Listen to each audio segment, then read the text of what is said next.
Good day everyone. Today's lesson is product market structure. But before we proceed to that, let us have an article analysis, which is about the DITO telecommunications company, a new one that is entering the telco business in the Philippines. DITO, seen clashing with Globe and Smart. Incumbent players, PLDT and Globe Telecom, may have to finally deal with a serious competitor backed by a Chinese telco giant starting in the first decade or first quarter of 2021. This as the coronavirus disease 2019 pandemic. It failed to dampen DITO Telecommunities' multi-billion peso network build-up.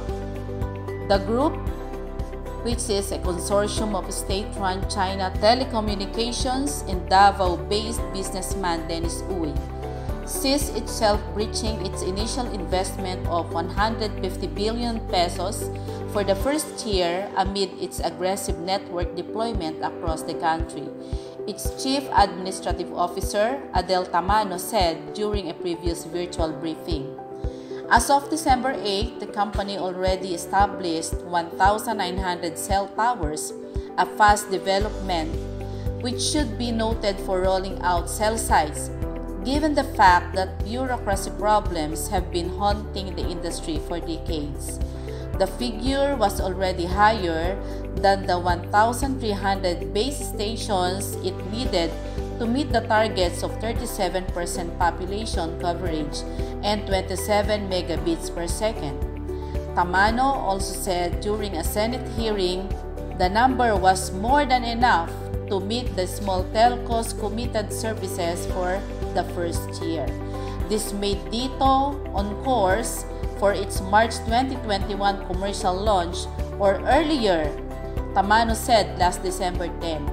DITO is eyeing to initially tap key cities in Metro Manila, Cebu, and Davao.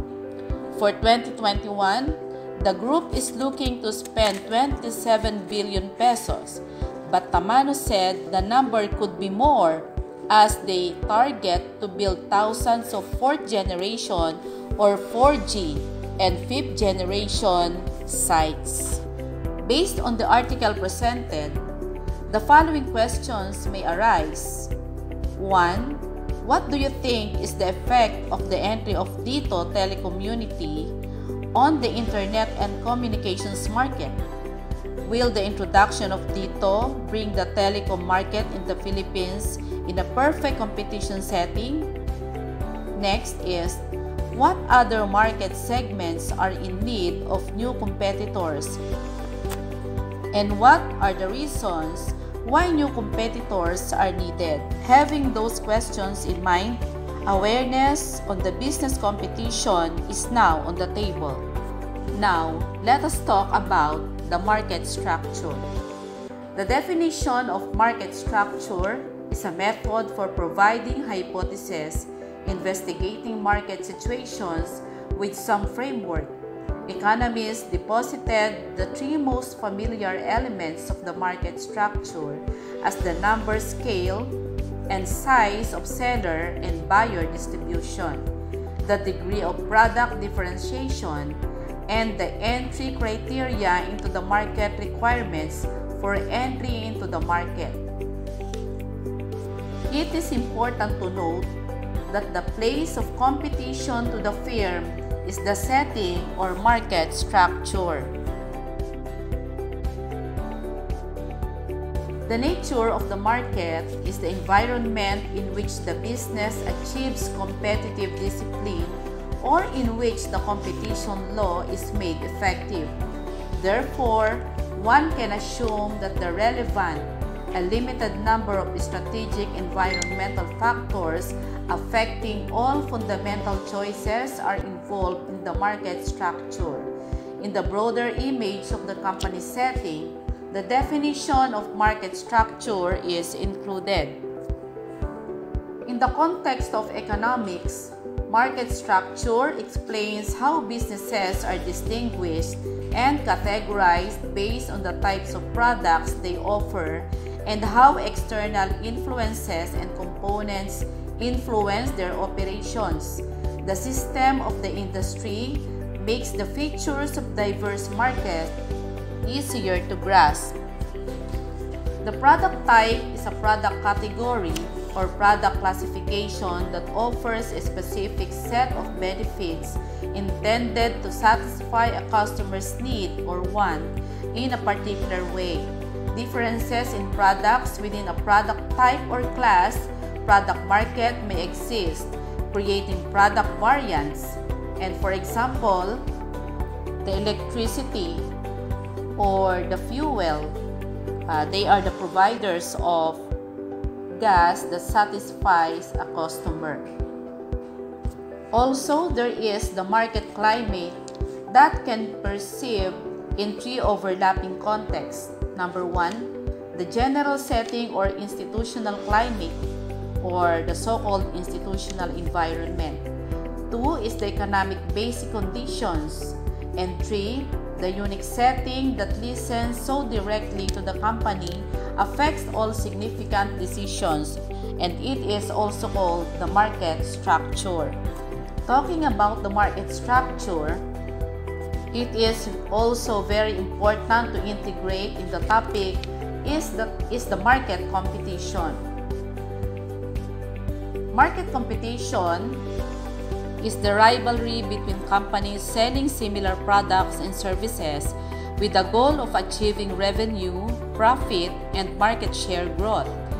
Market competition motivates companies to increase sales volume by utilizing the four components of the marketing mix, also referred to as the 4 Ps.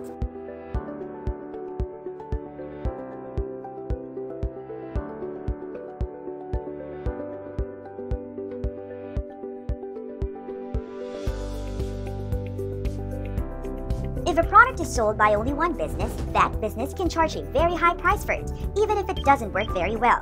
This business doesn't have to worry too much about the quality and the price of what it's selling or the customers it's selling to because consumers do not have any other choice.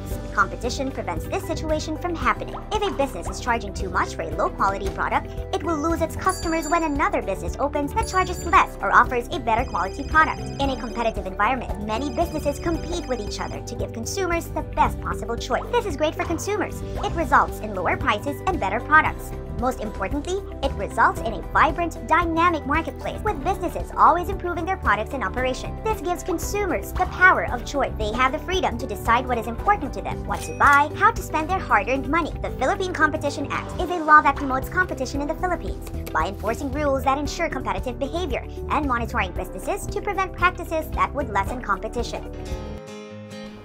Ano ang mga tungkulin ng PCC?